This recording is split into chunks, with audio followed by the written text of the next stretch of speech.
Kau tetap Allah di dalam hidup kami Tuhan. Kau tidak pernah berubah Tuhan.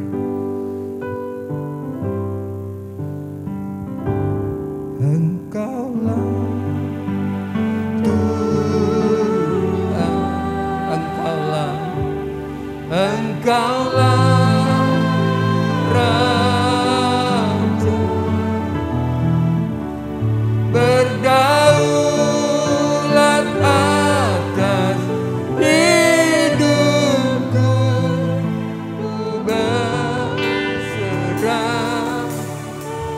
Engkaulah Tuhan, Engkaulah Tuhan,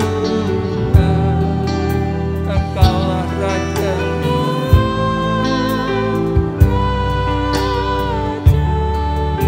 berdaulat atas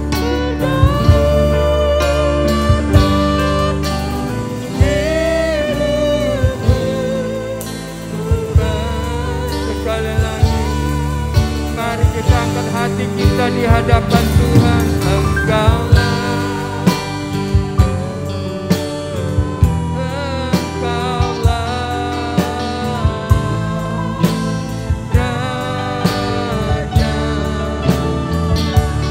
berdaulat atas hidupku, ku berserah. Waktu saya serahkan kepada hamba-Nya.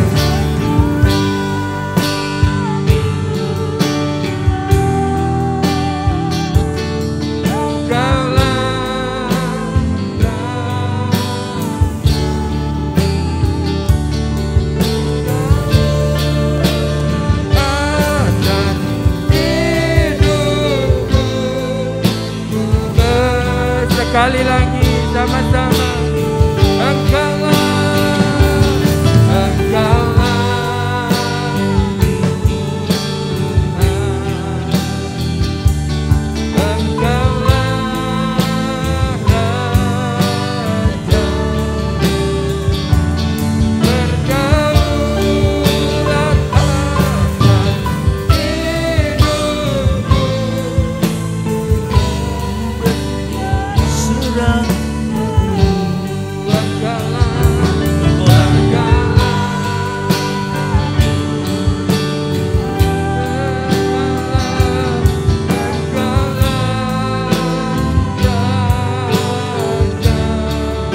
Kita bersama-sama bangkit berdiri.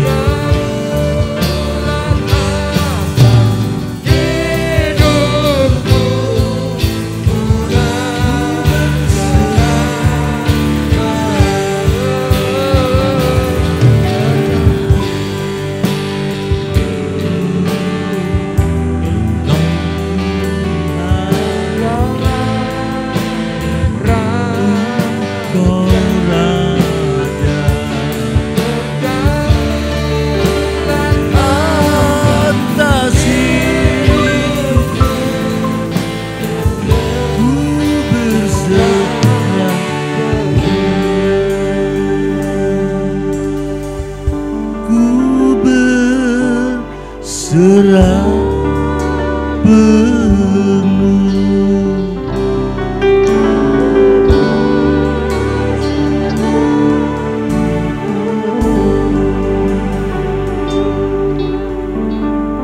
Berserah penuh, segenap hati menyerah di bawah kaki Tuhan.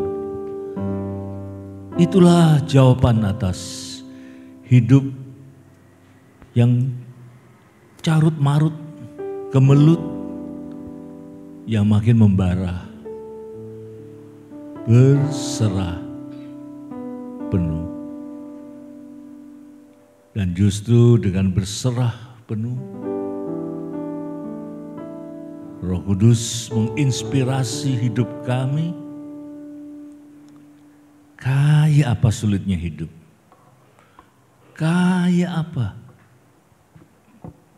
kemelut itu melanda kita, kita tetap bisa merayakan hidup yang sulit itu, bahkan melayani menebarkan cinta, kasih, damai, pujian.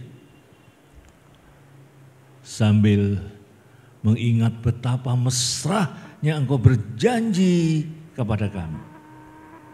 Aku akan menyertai Engkau hingga kesudahan alam. Terpujilah Tuhan. Dalam nama Tuhan Yesus kami berdoa. Kita semua berseru, amin. Beri tepuk tangan sukacita kita bersama. Haleluya.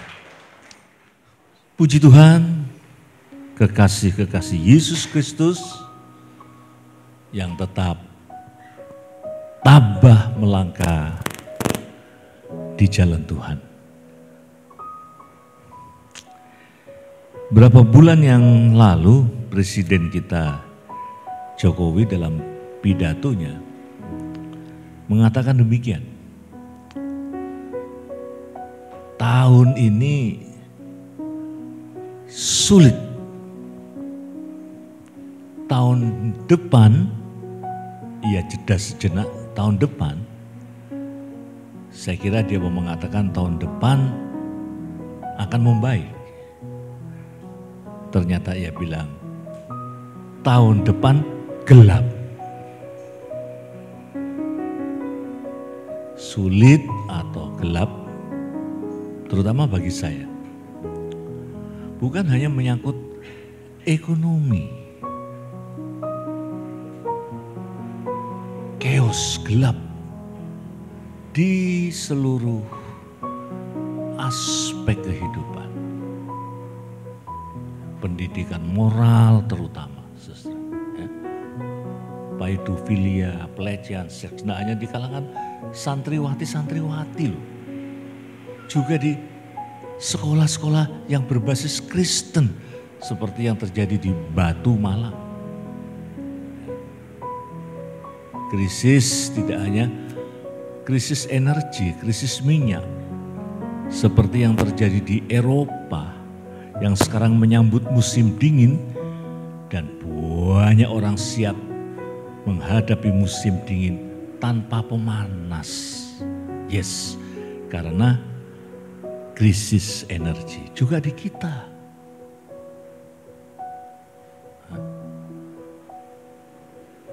Bensin naik.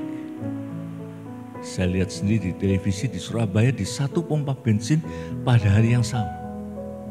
Ada satu pria isi bensin langsung kabur. Ini jumlahnya nggak sedikit. Nah, yang satu wanita dengan mobil bagus. Isi bensin mungkin hampir sampai 400, langsung kabur. Krisis apa? Termasuk krisis moral. Krisis makna hidup, krisis cinta kasih, krisis nilai-nilai. Ya. Kadang-kala gereja juga bukan menjadi jawaban yang pasti. Gereja sama gereja bersaing. Karena itu pagi ini, pagi yang berbahagia bagi kita sekalian ini, saya ingin menyampaikan khotbah yang temanya adalah keagungan cinta dari kitab yang bernama Kidung Agung. Mari saudara sekalian kita membuka Kidung Agung Fatsal 2 mulai dari ayat kita yang pertama.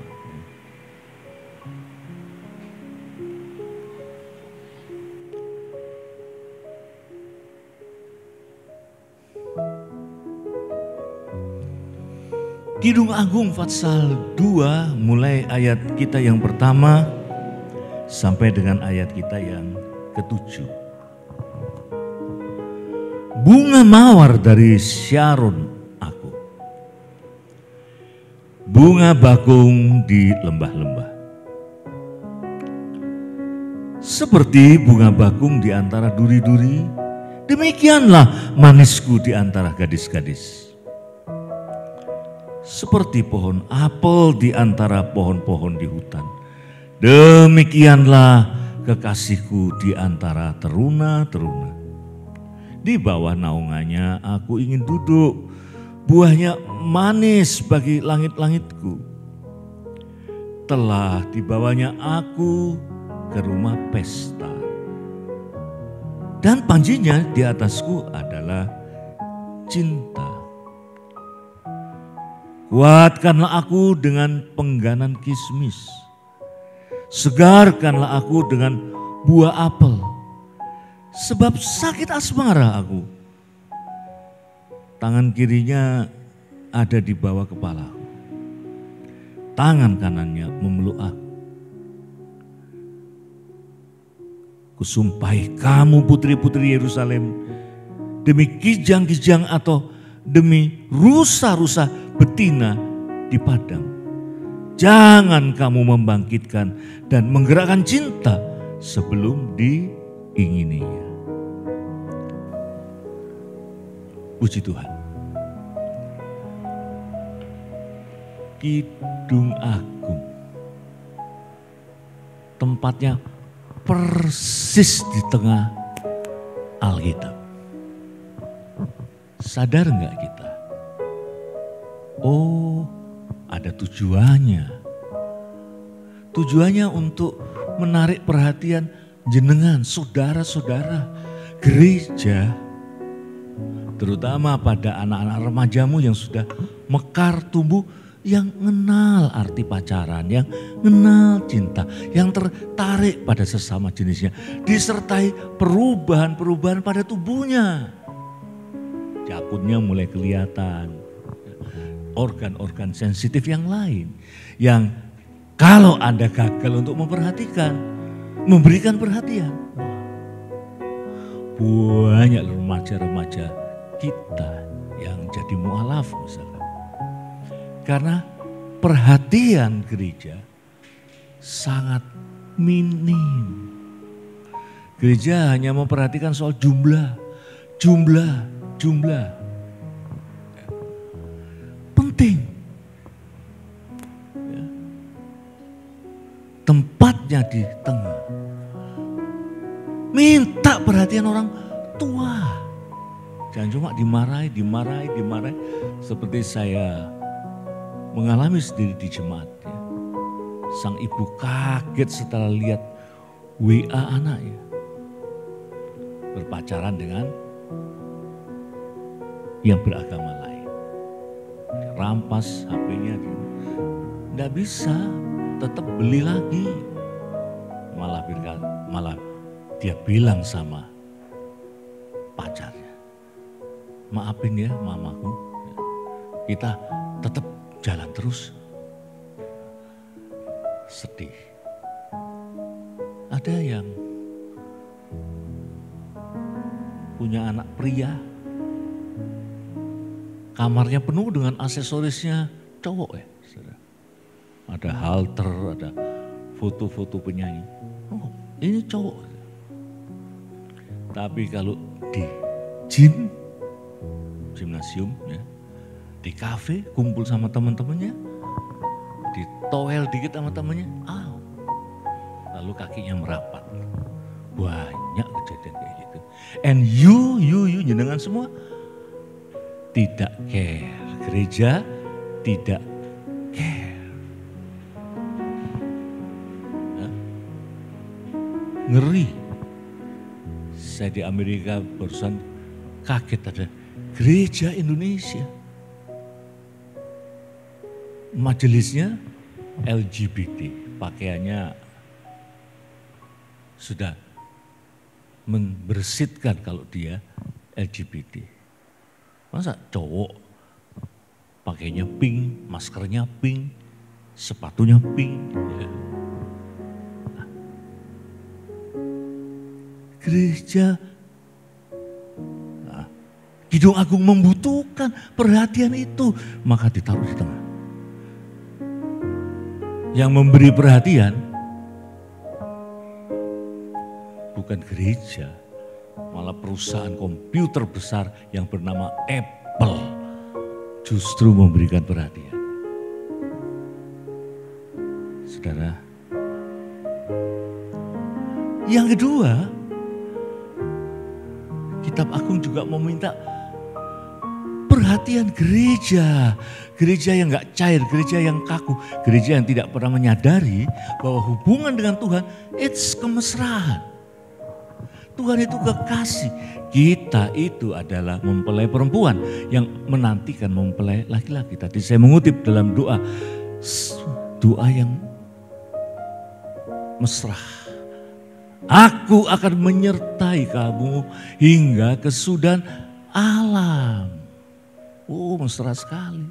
Aku akan menyertai whatever badung bengal kamu ini berdosa. Tapi aku mencintai. 2-3 orang berkumpul dalam, aku hadir di tengah. Ini bukan cuma soal ibadah, di tengah pergumulan kita, di tengah teriakan kita, Dia hadir. Oh, mesra sekali saudara. Kidung aku minta perhatian. Hubungan gereja dengan Tuhan. Yang membangun hubungan tambal sulam, hubungan tambal butuh, belajar. Nah, mari kita bedah perikop yang tadi kita baca atas beberapa hal. Ya. Pakai kacamata. Yang pertama, ada pengakuan-pengakuan yang saling mengagungkan satu dengan yang lain. Ya. Dimulai dengan pernyataan si wanita, mempelai wanita. Bunga mawar dari Saron aku, bunga bakung di lembah-lembah. Apa artinya saudara? Saya lebih concern bukan pada beda antara mawar dan Saron, the lily of the valley, white rose. Saya lebih concern pada tempatnya. Bunga bakung di lembah-lembah, di mana-mana. Apa yang terbersit dari pernyataan wanita ini? Bunga mawar dari Saron aku, bunga bakung di lembah-lembah. Lek dijowokke, dikeraksaankan. Telecehan di mana-mana. Itu mau bilang, aku ini just a simple wanita. Aku ini bukan wanita heboh yang gemar cari tahu di mana operasi plastik, cari tahu di mana di Korea Selatan. Body dibongkar-bongkar sesuai. Ya. Ini enggak hoax. Mantan anggota jemaat saya ada yang gila seperti ini. Sampai akhirnya ditaksir oleh cowok-cowok, dikira masih gadis. Akhirnya dicerai oleh suaminya. Ngeri. Seorang istri yang gila, rombak-rombak gitu. Satu saat pulang dari Korea Selatan berubah semua. Cantik iya. Suaminya lagi nyuci mobil. Dia mau goda suaminya. Mas, selamat pagi. Kaget suaminya. Mas lupa ya sama saya. Suaminya bilang, oh enggak. Cepet sini, masuk. Mumpung istri saya enggak ada di rumah, coba saja. Kok enggak guyu sih? Enggak guyu lah, tinggal pulang. Wah, ngeri. Satu deklarasi, saya ini cuma gadis biasa yang sederhana. Telecehan di mana-mana. Bunga bakung itu. Enggak yang sophisticated, enggak yang wah, bohai, aduhai bodinya. Enggak, biasa aja. Tapi saya menikmati hidup, saya menikmati desa saya menikmati semua yang natural and alami.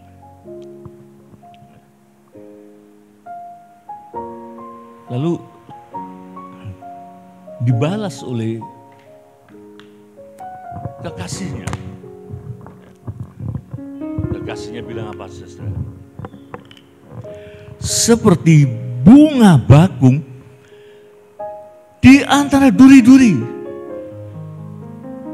demikianlah manisku di antara gadis-gadis. Si pria juga menyebutnya bunga bakung. Kayaknya bunga bakung itu the general kembang, bunga yang umum, saudara. Lah dia mau bilang, gadisku itu bukan sembarang gadis. Aku mendapatkan, aku memilihnya di antara duri-duri. Artinya perjuangan. Untuk mendapatkan gadis itu penuh perjuangan. Mungkin tidak sekaligus menyatakan I love you, Dik. Disambut enggak? Kan gimana ya kalau ada perempuan, si pria nyatakan, Dik, I love you. Oh iya mas, melok mas. Malah dibuang. Gadisku tuh bunga bakung yang punya inner beauty. Bukan yang high cost, high maintenance, rawatannya mahal. Ya, just sederhana.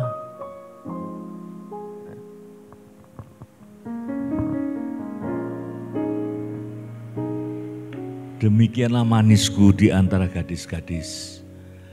Demikianlah kebanggaanku di antara gadis-gadis. Ia sederhana. Sederhana.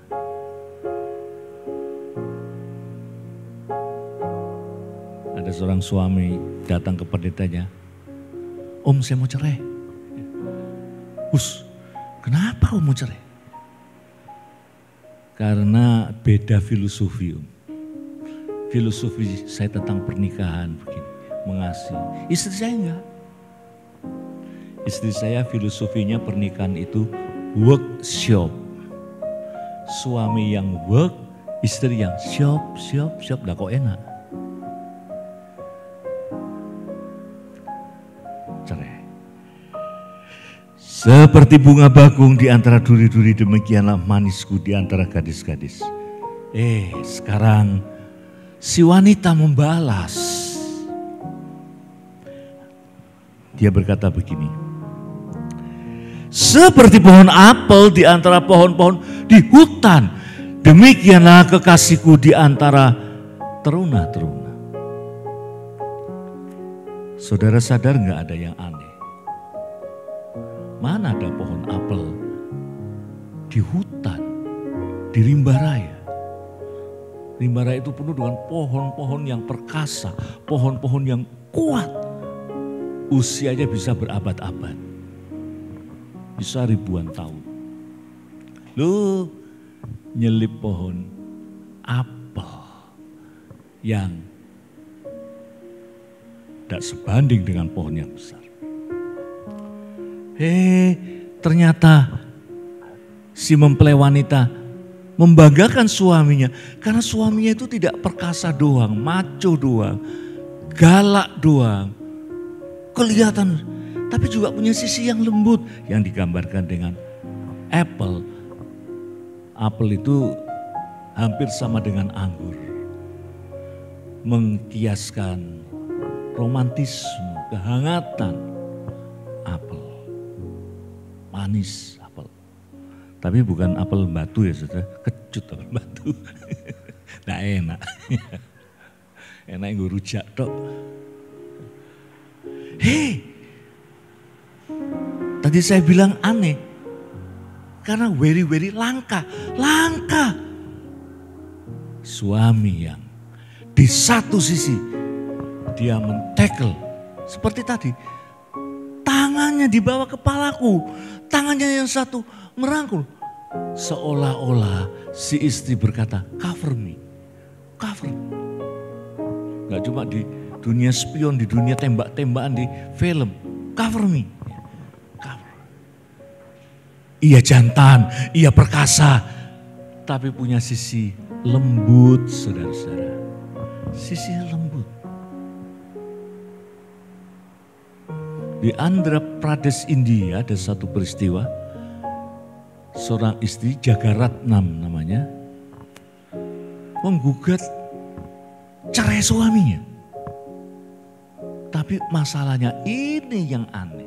Si istri menggugat suaminya karena suaminya terlalu lembut, terlalu manis. Si istri itu pingin dalam pernikahannya itu bertengkar, gegeran. Kayak saudara-saudara piring terbang. Pingin ngerasaki itu, nggak bisa ngerasaki itu. Nuntut cerai, si hakim bingung saudara-saudara. Ini kasus apaan?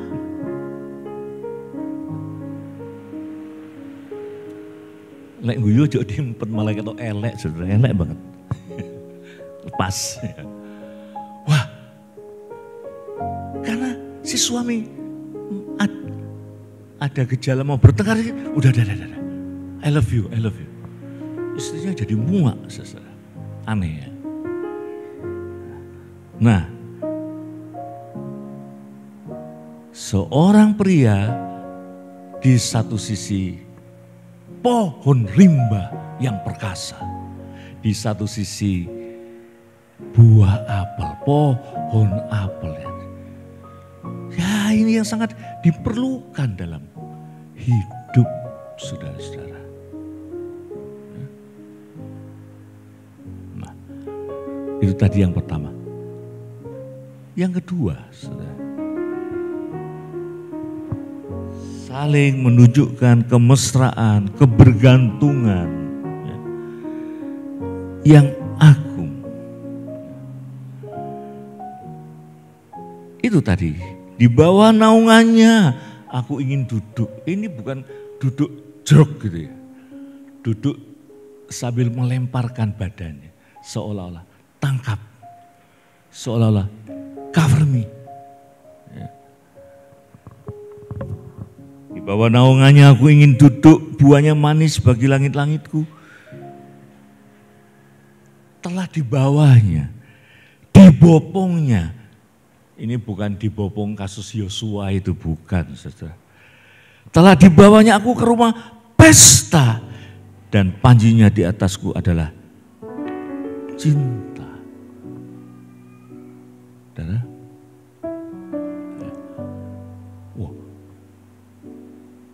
Mesra sekali. Rumah pesta. Apa itu rumah pesta, saudara-saudara?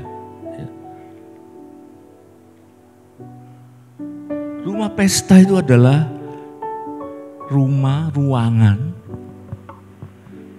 di lingkungan rumah besarnya. Rumah yang khusus untuk mencicipi air anggur. Anggur yang sudah dibuat. Lalu sambil mencicipi mengundang teman-teman.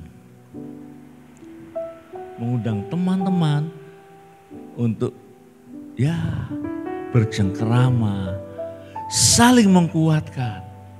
Rumah pesta. Lama-lama rumah pesta itu juga berfungsi sebagai rumah memecahkan persoalan. Si istri berkata, "Pak, nek marahi anak atau kalau kita bertengkar, jangan di hadapan anak-anak. Yuk kita cari ruangan yang khusus. Sambil tetap anggurnya tidak habis, anggurnya ada di situ." Ini mengingatkan saya pada Yesaya yang berkata, andai kata pada tandan anggur ada cuma sedikit air anggurnya, jangan dibuang, just pertahankan. Di situ.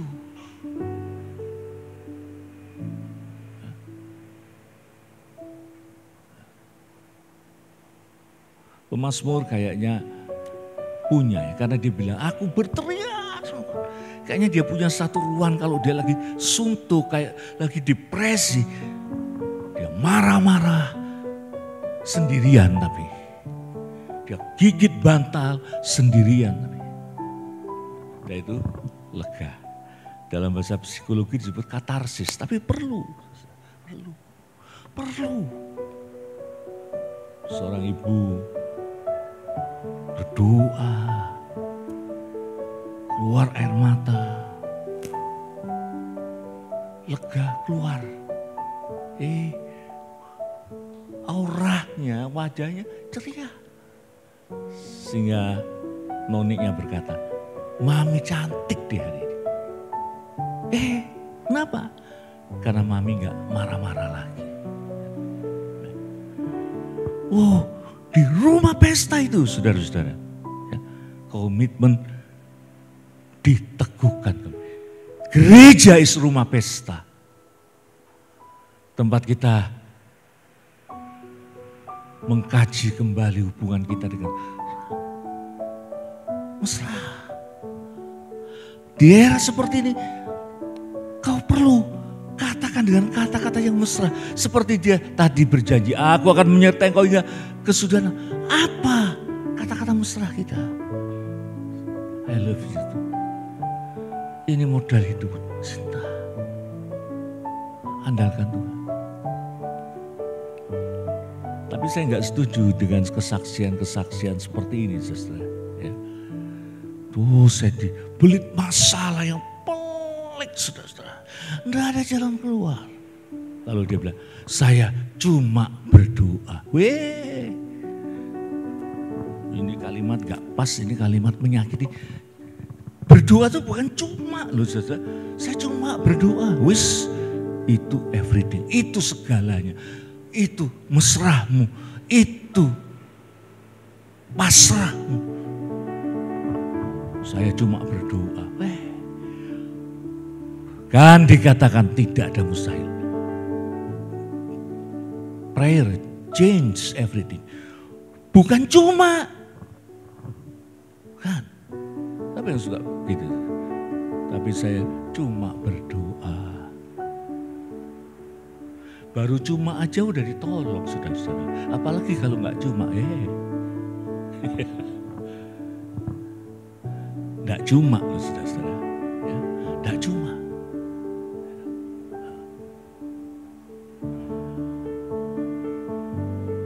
Gereja sekarang jadi gereja industri. Gereja saya gereja industri. Apa gereja industri itu? Tekanannya pokoknya jumlah. Segala cara jumlah. Gereja menjadi ABCD Church. Attendance. Kehadiran. Banyak cara. Antar jemput, saling sabot. Jumlah. Padahal kalau jumlah, saudara-saudara. Mormon nambah. Saksi Yehova nambah. Tiap tahun bikin KKR di Istora. Gereja setan nambah, semua nambah. Yang kasih perhatian sedikit itu cuma Kristus yang mesra. 2-3 orang berkumpul. Ini enggak ngomong toh, ini ada buktinya di Gadara, saudara-saudara. Yesus sudah target oriented, banyak. Satu pun dilayani, itu pun melintasi badai, angin ribut. Hanya untuk satu. Udah satu kentir lagi saudara. Gila lagi. Susah loh saudara melayani orang gila. Saya banyak melayani ya gila, ya schizofren. Baru duduk udah gelisah. Saya tanya mau pergi? Enggak. Pak Gubernur mau datang. Wah kentir ini. Bener saudara. Satu pun dilayani dengan mesra. Siapa namamu? Siapa namamu? Ya kan orang gak waras, namaku Legion. Sepanjang saya mengajar itu, saya banyak ketemu nama yang aneh-aneh. Ada murid saya dari Kalimantan, sekarang di Salatiga, namanya Rina Umbas Home Sweet Home. Manggilnya gimana coba? Home.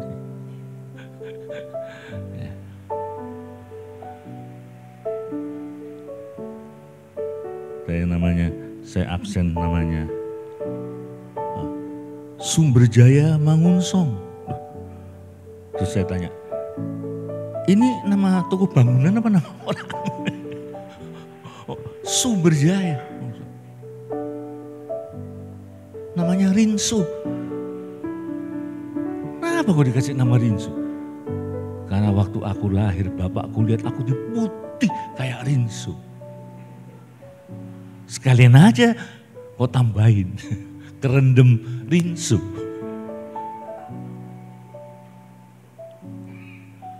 Teman saya Ferry Lembong melayani di Karawaci, hampir semua anggotanya Batak. Ya. Ada keluarga Batak, anak pertama dikasih nama Ucok Bangga, laki-laki. Anak kedua, laki-laki lagi. Anak yang ketiga, laki-laki lagi. Sampai 7. Suaminya 7 angkat sempurna. Lahir brojol, laki-laki lagi. Nah, yang ke-7 ini dikasih nama yang aneh. 7 the boys, tunggu Ito. Ito itu anak perempuan. 7 the boys. Lah ini judul film apa nama anak?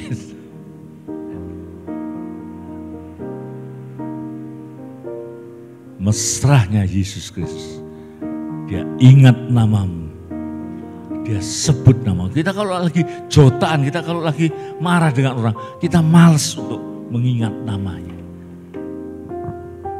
Tapi Yesus selalu ingat namamu. Wajahmu ada di telapak jarinya. Aminnya mana, saudara? Nggak mau diingat Tuhan Yesus ya? Hah? Oh, kalau udah selfie, bagi fotonya orang nggak dikenal, didekep-dekep ngapain? Stres.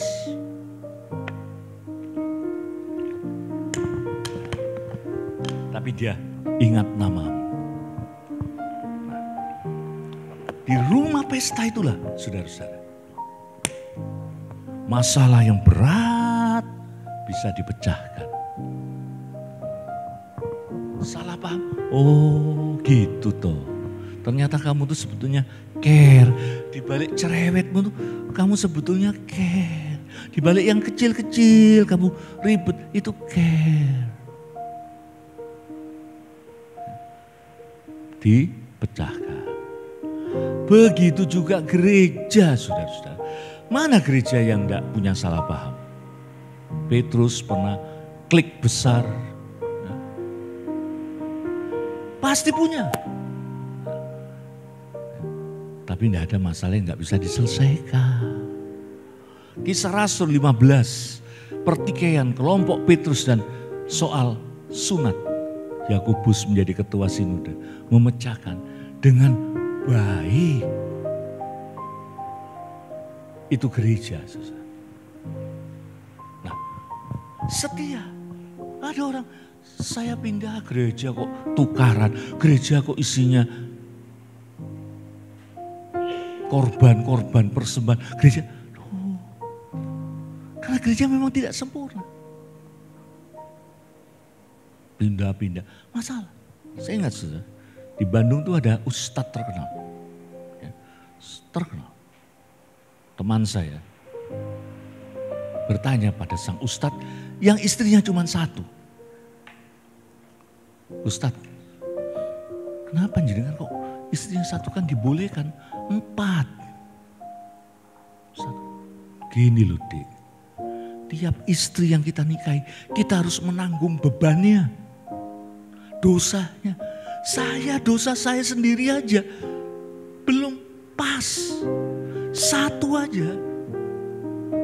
Bukan bilangnya 1 aja gak habis-habis, mau 4 enggak. 1 aja korban yang harus saya tanggung. Saya sendiri aja belum tuntas, apalagi 4. Saya mau bilang, kalau yang pindah-pindah gereja sama. Kau pindah ke 3 gereja, 4 gereja, perpuluhanlah ke 4 gereja itu. Satu aja belum tuntas. Dan masalahnya bukan cuma uang per bulan. Masalahnya air matamu, share-mu, komitmenmu. Satu aja enggak tuntas. Malah kadang-kadang sombongnya. Wah, soalnya di gereja itu enggak rohani. Soalnya harus enggak ketutut. Saya rohaninya udah gini. Udah enggak nyampe soalnya. Ada yang gitu. Itu bahasa Yunani bullshit. Satu aja, belum semua komitmen kita. Lalu teman saya cerita, suatu saat saya datang ke Pak Ustadz, saya mau mencium. Dilarang sama Ustadz saya. Kenapa kau mau mencium saya? Supaya saya dapat berkah, barokah. Ustadz, salah, kau cium ibumu. Benar. Tadi saya teruskan, ABCD. A, attendance. B, buildings. Nyewa enggak apa-apa, yang penting fancy, yang penting mewah. C, cash. Terakhirnya apa saudara? Ngenes kayak gereja di Singapura. Gerejanya Yonghicho sampai masuk penjara. Debt, lu debt. Debt artinya utang. Weh, ngeri. Dah sederhana aja, satu aja. Semua komitmen yang Alkitab gariskan kepada kita gak sanggup. Sama. Ya. Punya gereja 4 juga kayak punya istri. Gereja itu mempelai. Berikutnya,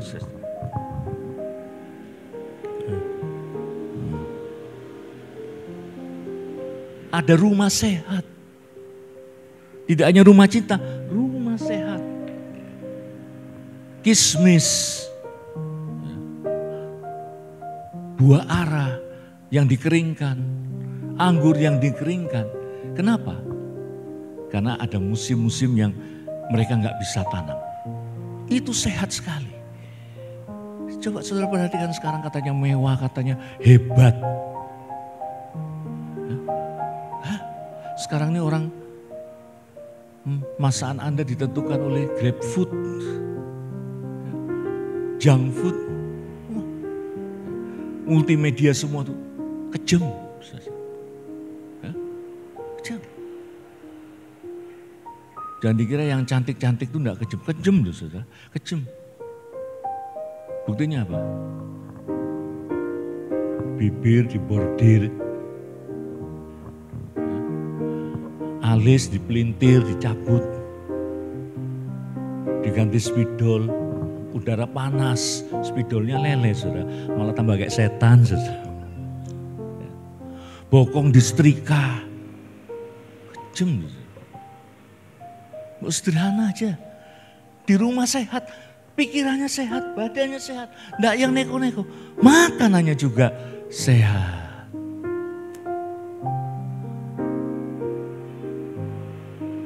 Dan yang terakhir, nah, gereja juga, gereja punya kewajiban makanan sehat. Yang aneh-aneh, yang lihat-lihat, seringkali saudara-saudara sombong rohani, seringkali sesat. Saya enggak ngomong tok loh, saya dulu di seminari tingkat 2. Semua semangat, ada kelompok Majalengka, ada kelompok api menyala. Wah, bingung. Ada gereja yang kerjanya lihat-lihat, ayo datang lihat. Pendetaku tuh pinter bisa lihat apa ada di matamu.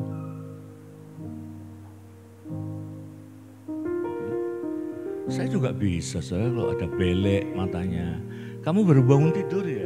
Loh kok tahu om? Iya om hebat. Apa sih hebatnya? Tidak ada hebatnya. Tidak ada hebatnya. Jangan terkecoh yang gitu-gitu. Setia. Sehat. Makanan yang sehat. Yang aneh-aneh. Ngajarin aneh-aneh. Vaksin antikris. Dari mana? Sampai sekarang Sampai di Los Angeles, Amerika yang katanya modern, sama. Bu, rumah yang sehat, gereja yang sehat, yang kau topang, tempat gereja itu bukan kayak, wah bosen makan di soto Pak Dul terus pindah. Bukan itu. Satu saat kau nggak perlu seperti itu. Kau perlu rawatan, kau perlu sahabat saudara. Yang terakhir saudara-saudara, bahayanya cinta. Itu yang diperingatkan oleh gadis itu pada teman-teman yang orang desa. Jangan sekali-kali kau jatuh cinta. Jangan sekali-kali sampai waktunya pas. Jangan sekali-kali, bahayanya cinta itu. Aku merasakan gak enak tidur. Aku merasakan cowokku kok gini ya. Sebelum waktunya jangan. Gimana cinta? Saya mau ingatkan juga gereja, saudara-saudara, bahaya cinta Kristus. Waktu kau jatuh cinta pertama, kau enggak hitung-hitungan waktu, kau enggak hitung-hitungan dengan uang. Anakmu kau suruh kirim ke gereja, anakmu hampir seharian di gereja. Jadi dari latihan tamborin, PA, semua. Di mana itu semua? Kok malah sekarang banyak yang ngitung-ngitung, bahkan ngundat-ngundat. Bahkan di Amerika teman saya, pendeta Hesrom, mengalami perpuluhannya ditagih lagi. Kalau di Amerika perpuluhan itu ada nomornya, saudara. Bisa kalah dia di persidangan. Mengapa itu terjadi? Kalau sudah tiba jatuhnya cinta, kau akan rasakan cinta pertama dengan Kristus.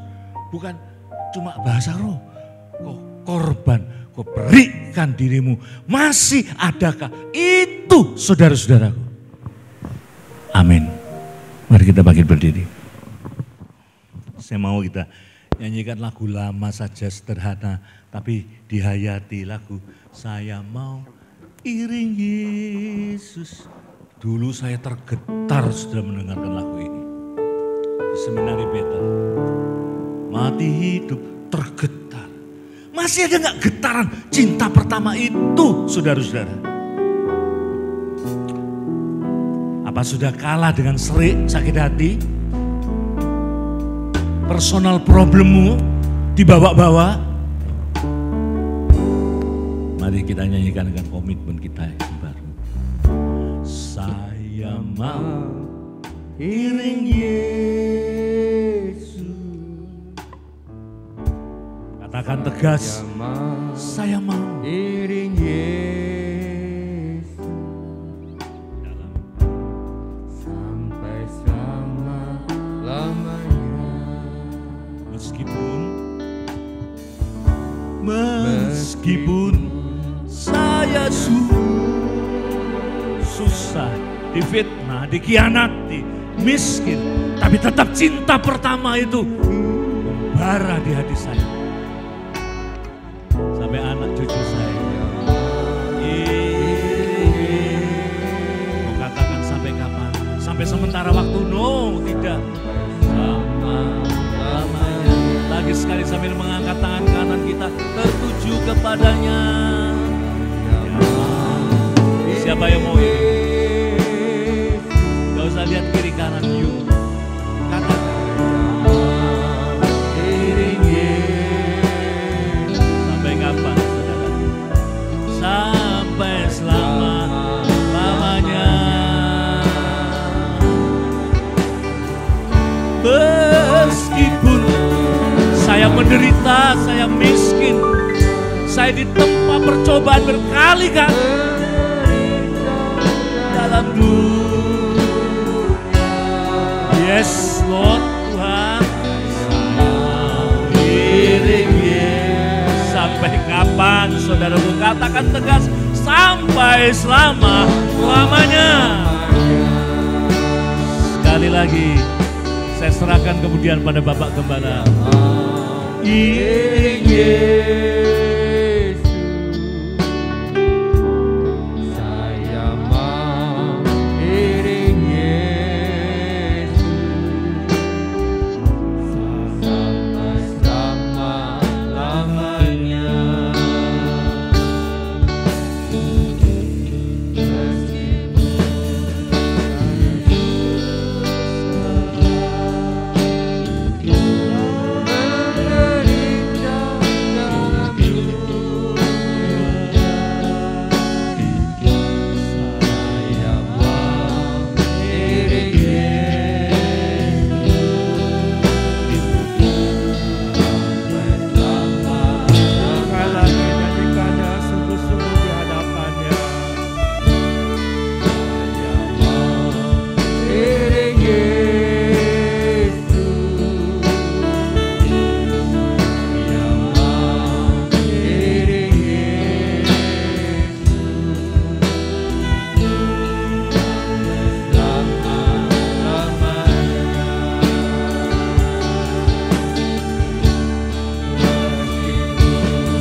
Inilah janji kami di hadapan-Mu ya Tuhan.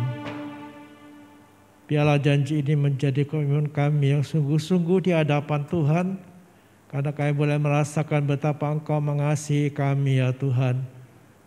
Kami percaya apapun yang kami alami Engkau tidak pernah berubah. Sikap kami kepadamu ya Tuhan seringkali menyakitkan hati-Mu. Tapi Engkau tidak pernah berubah mengasihi kami. Tanamkan itu dalam hati kami ya Bapa. Sehingga kami bila mengiring Tuhan dengan penuh kasih di hadapan-Mu. Ampuni kami ya Tuhan. Karena seringkali kami kurang mengasihi Tuhan. Kami lebih melihat keadaan kami sendiri. Tanpa kami melihat kasih yang besar itu terjadi dalam hidup kami. Tanamkan firman-Mu dalam hati kami ya Tuhan. Biarlah ini menjadi bagian dari hidup kami. Kami tetap setia kepada Tuhan apapun yang terjadi. Terpujilah Engkau ya Tuhan. Kami percaya Tuhan akan menolong kami untuk melakukan firman-Mu yang kami dengar pagi hari ini ya Tuhan. Kau menolong kami, berkati kami ya Tuhan. Berkati hamba-Mu yang telah menjadi saluran berkat bagi kami. Engkau berkati kehidupan keluarganya, berkati jemaat yang dilayaninya. Pakai hamba-Mu untuk menjadi saluran berkat dimanapun Engkau utus ya Tuhan. Terima kasih Tuhan. Kami percaya Kau dengar kami. Kami persembahkan hidup kami, doa kami kepadamu di dalam nama Yesus Tuhan dan Juru Selamat kami. Amin.